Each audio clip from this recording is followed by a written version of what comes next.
Assalamualaikum warahmatullahi wabarakatuh. Kami dari kelompok 3 Usul Fikih Keuangan akan menjelaskan mengenai materi kami tentang istishab. Dosen pengampu Pak Ahmad Nuhaisin Syarbaini Tanjung MA. Adapun pokok pembahasannya yaitu pertama, pengertian dan syarat-syarat istishab, kedua, macam-macam dan contoh istishab, ketiga, kehujahan dan kaidah-kaidah istishab. Pengertian istishab. Secara etimologi, kata istashhabah dalam sikhat istif'al yang bermakna istimra'aru asubah. Kalau kata as-suhbah diartikan sahabat atau teman dan istimra'aru diartikan selalu atau terus-menerus. Maka istishab secara lugawi artinya selalu menemani atau selalu menyertai. Secara terminologi, istishab adalah memberlakukan hukum lama selama belum ada hal lain yang mengubahnya, sehingga pola istishab bukan menciptakan hukum baru, melainkan mempertahankan dan melestarikan hukum lama. Syarat-syarat istishab. 1. Pengguna istishab telah mengarahkan seluruh kemampuannya untuk mencari bukti yang merubah hukum yang semula ada. Kedua, setelah mengarahkan seluruh kemampuannya, pengguna istishab tidak menemukan bukti yang merubah hukum yang telah ada. Ketiga, hukum lama yang dijadikan sebagai pijakan istishab benar adanya, baik dari dalil syar'i ataupun dari dalil akal. Keempat, hukum lama yang dijadikan sebagai pijakan istishab bersifat mutlak atau umum. Kelima, tidak terjadi kontradiktif antara istishab dengan nas yang ada. Macam-macam istishab beserta contoh.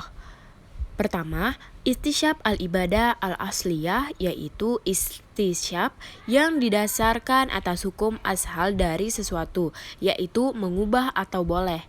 Landasannya adalah suatu prinsip yang mengatakan bahwa hukum dasar dari suatu yang bermanfaat boleh dilakukan dalam kehidupan umat manusia selama tidak ada dalil yang melarangnya. Contohnya, misalnya makanan, minuman, hewan, tumbuh-tumbuhan, dan lain-lain selama tidak ada dalil yang melarangnya adalah halal dimakan atau boleh dikerjakan. Prinsip tersebut berdasarkan ayat 29 surah Al-Baqarah yang kedua. Kedua, istishab al-bara'ah al-asliyah, yaitu istishab yang didasar atas prinsip bahwa pada dasarnya setiap orang bebas dari tuntutan beban taklif. Kedua, istishab al-bara'ah al-asliyah, yaitu istishab yang didasarkan atas prinsip bahwa pada dasarnya setiap orang bebas dari tuntutan beban taklif sampai ada dalil yang mengubah statusnya itu, dan bebas dari utang atau kesalahan sampai ada bukti yang mengubah statusnya itu. Contoh, seseorang yang menuntut bahwa haknya terdapat pada diri seseorang, ia harus mampu membuktikannya karena pihak tertuduh pada dasarnya bebas dari segala tuntutan, dan status bebasnya itu tidak bisa diganggu-gugat kecuali dengan bukti yang jelas. Jadi, seseorang dengan prinsip istishab akan selalu dianggap berada dalam status tidak bersalah sampai ada bukti yang mengubah statusnya itu. Ketiga, istishab al-hukum, yaitu istishab yang didasarkan atas tetapnya status hukum yang sudah ada selama tidak ada bukti yang mengubahnya. Contoh, seseorang yang memiliki sebidang tanah atau harta bergerak seperti mobil, maka harta miliknya itu tetap dianggap ada selama tidak terbukti dengan peristiwa yang mengubah status hukum itu, seperti dijual atau dihibahkannya kepada pihak lain. Keempat, istishab al-wasf, yaitu istishab yang didasarkan atas anggapan masih tetapnya sifat yang diketahui ada sebelumnya sampai ada bukti yang mengubahnya. Contoh, misalnya sifat hidup yang dimiliki seseorang yang hilang tetap dianggap masih ada sampai ada bukti bahwa ia telah wafat. Demikian pula air yang diketahui bersih tetap dianggap bersih selama tidak ada bukti yang mengubah statusnya itu. Kehujahan istishab. Para ulama usul fikih berbeda pendapat tentang kehujahan istishab ketika tidak ada dalil syara'ah yang menjelaskan sesuatu kasus yang dihadapi. Ulama Malikiyah, Syafi'iyah, Hanabilah berpendapat bahwa istishab bisa dijadikan hujah secara mutlak untuk menetapkan hukum yang sudah ada selama belum ada dalil yang mengubahnya. Menurut mayoritas ulama Hanafiyah, khususnya mutakhairin, istisab bisa dijadikan hujah untuk menetapkan hukum yang telah ada sebelumnya dan menganggap hukum itu tetap berlaku pada masa sekarang, tetapi tidak bisa dijadikan untuk menetapkan hukum yang akan ada atau baru. Dan setelah argumentasi dalil-dalil yang menguatkan pendapat masing-masing, Dr. Wahbah menguatkan pendapat bahwa istisab bisa dijadikan hujah secara mutlak karena kuatnya dalil mereka dan banyaknya kasus yang membutuhkan pada istisyab. Kaidah-kaidah istisyab.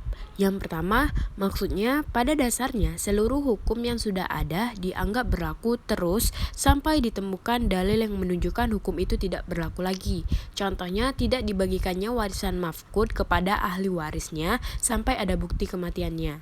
Kedua, maksudnya pada dasarnya dalam hal-hal yang sifatnya bermanfaat bagi manusia, hukumnya adalah boleh dimanfaatkan. Contohnya, akad-akad yang tidak ada larangannya, maka boleh. Yang ketiga, maksudnya suatu keyakinan tidak bisa dibatalkan oleh sesuatu yang diragukan. Contoh penerapannya, seseorang yang telah berudu apabila merasa ragu akan udunya itu apakah telah batal atau belum, maka ia harus berpegang kepada keyakinannya bahwa ia telah berudu dan udunya tetap sah. Tetapi ulama Malikiyah melakukan pengecualian dalam masalah sholat.